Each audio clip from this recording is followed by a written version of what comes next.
Mark 8. Jesus feeds the 4,000.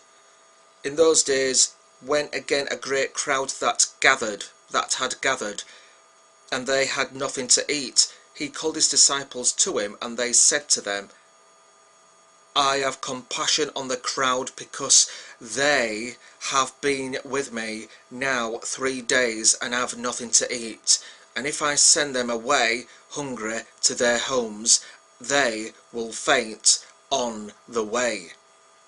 And some of them have come from far away.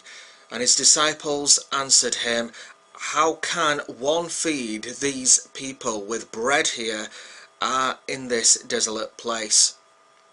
And he said to them, and he asked them, How many loaves do you have? They said, 7. And he directed the crowd to sit down on the ground, and he took the 7 loaves, and having given thanks, he broke them and gave them to his disciples to set before the people. And they set them before the crowd, and they had a few small fish. And having blessed them, he said that these also should be set before them.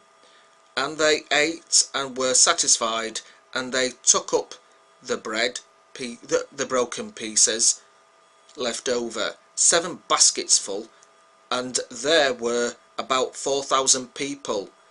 And he sent them away. And immediately he got into the boat with his disciples and went to the district of Dalmanutha. The Pharisees demand a sign. The Pharisees came and began to argue with him, seeking from a sign. What am I on about here? Let's start again. The Pharisees demand a sign. The Pharisees came and began to argue with him, seeking from him a sign from heaven to test him. And he sighed deeply in his spirit and said, Why does this generation seek a sign? Truly I say to you, no sign will be given to this generation. And he left them, got into the boat again, and went to the other side. The leaven of the Pharisees and Herod. Now they had forgotten to bring bread, and they had only 1 loaf with them in the boat. And he cautioned them, saying, Watch out, be aware the leaven of the Pharisees and the leaven of Herod. And they began discussing with one another the fact that they had no bread.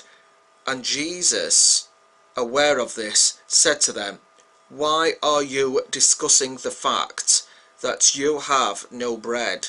Do you not yet perceive or understand? Are your hearts hardened?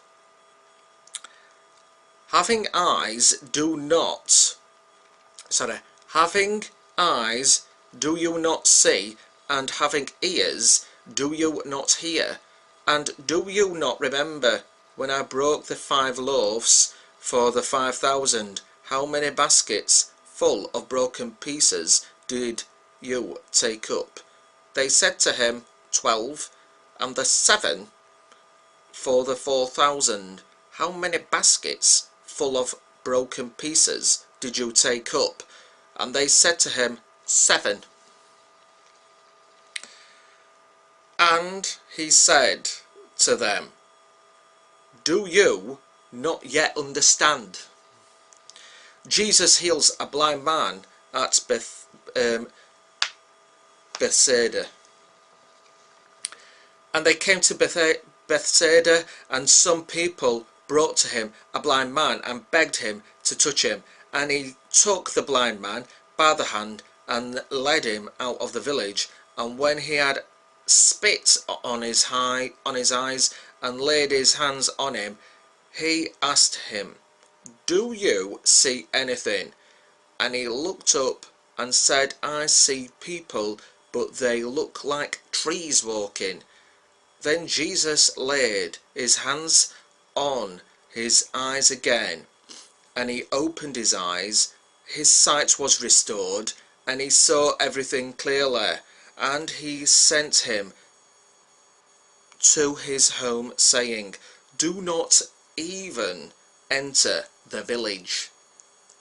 Peter confesses Jesus as the Christ, and Jesus went on with his disciples to the villages of Caesarea Philippi, and on the way he asked his disciples, who do people say that I am?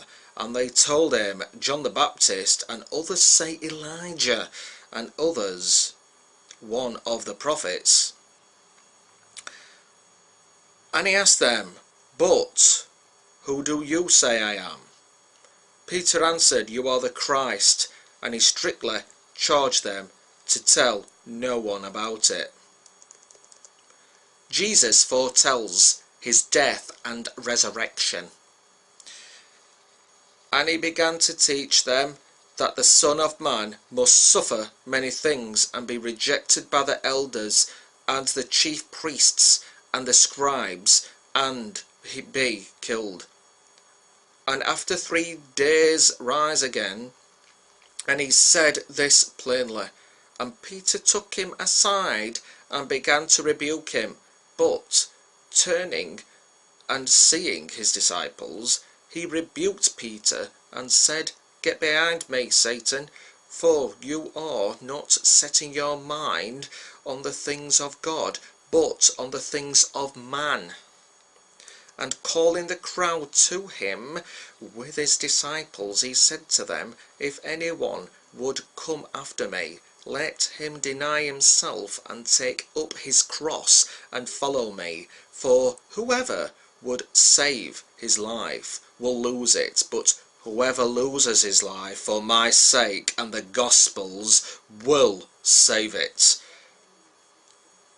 For what does it profit a man to gain the whole world and forfeit his soul?